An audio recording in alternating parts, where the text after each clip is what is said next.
Hello, my sweet kindergartners. Today we're going to continue our discussion of science, what science is. And we're going to talk about today what a scientist is. So first of all, a scientist is just someone who decides that they want to learn more about their world. That can be someone as young as you, as a 5-year-old. It can be someone as old as your grandparents, right? It can be anyone who wants to discover more about our world. But when a scientist is studying a very specific part of our world, they have to do a lot of studying and they have to go to school for a very long time. But today I'm going to read you a fun book called What is a Scientist? We're going to learn about all the things that we need to be and do to be a scientist. A scientist is a person who asks questions and tries different ways to answer them. Hannah wonders about fruits and vegetables. Are there this many peas in every pea pod? Asks Hannah.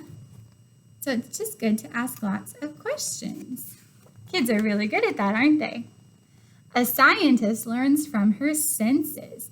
Now, when I talk about senses, I'm talking about our sense of sight, our sense of hearing, our sense of smell, our sense of taste, and our sense of touch. Cami and Tiara play with a mixture of water and cornstarch. They try to decide if it is liquid or solid. When I squeeze it, it feels like a solid, but it drips like a liquid, observes Tiara. So she's learning about it by using her sense of touch. A scientist notices details. Nate examines seeds inside vegetables. There are actually 2 kinds of seeds in the cucumber. The small ones are clear, discovers Nate. So a detail is a tiny piece of information. So he saw the seeds and he saw that that the small ones were clear. So that is a tiny detail. It's something that might be missed by other people who are not paying as close attention. A scientist draws what she sees. Samantha shows how 2 liquids mix. The red drops beaded up inside the yellow liquid, observes Samantha. So she's drawing it so that others can see what she saw. A scientist writes about what happens. Tim records his observation. So an observation is just something that we see. When I watch you on the screen during our classes, I can observe or see whether you are paying attention or not. The checker and pencil landed at the same time, but not the feather, writes Tim. A scientist makes comparisons by measuring. Amelia and Corey are measuring weights with the balance scale. So this right here is called a balance scale. If this side is at an equal height to this side, then that means the objects are the same weight. Otherwise, if one is down while the other is up, then the object is heavier. Amelia, this side of the balance is higher because it is lighter, demonstrates Corey. A scientist must count exactly. Emily and Stuart count how many drops of water they can fit on a penny. We've put on 23 drops of water so far, says Emily. So counting is really important to be a scientist, and you're learning how to do that now. A scientist looks at objects carefully to decide how to sort. Zoe and her group organize the shoes and boots in different ways. You guys, I think this boot is longer, decides Zoe.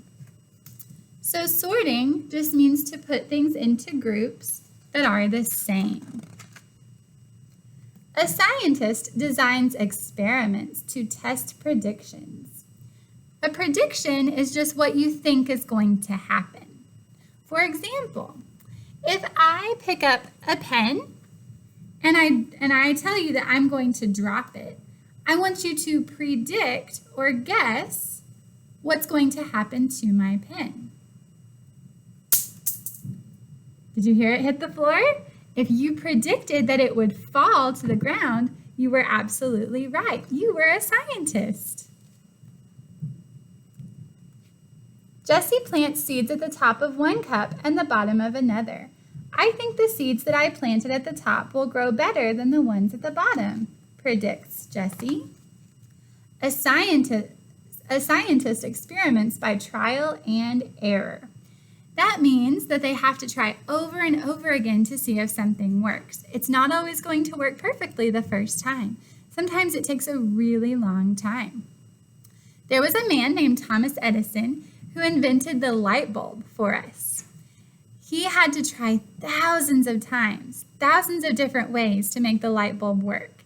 But thankfully, he persevered. He never gave up. He had to use trial and error to find what would work for the light bulb. Nick uses a foam meat tray to make a flying object. I added a blob of clay and some paper clips on the front, and now my meat tray flies farther, explains Nick. So it didn't work for him the first time, but he changed what he was doing and he got a better result. A scientist thinks logically. That means they use their brain to make really good decisions about what they need to do. Shivani explains how she learned about the compass directions. When I ride home at the end of the day, the sun is going down over there, so that must be west. A scientist keeps trying over and over. We know that the word for this is perseverance. Just like I said, you can never give up if you're going to be a scientist. Charlie and Stuart tried to build a tower as tall as possible. "Stuart, we finally got more than 10 to stay on," shouts Charlie. So they kept trying, and they got their blocks to stay. And finally, a scientist has fun. Jeff and Teresa experiment with water. "Let's see if we can fill up the tube through these holes," suggests Jeff. So while it is important to find out new things about our world, it's also important to have fun with it.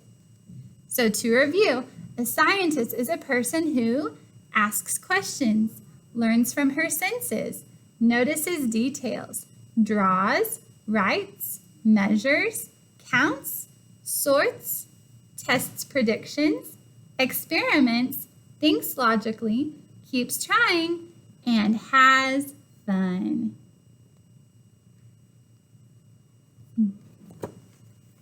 Thank you so much for listening. I want you to think about what you're going to do today to be a scientist. Go explore your world and have a great day.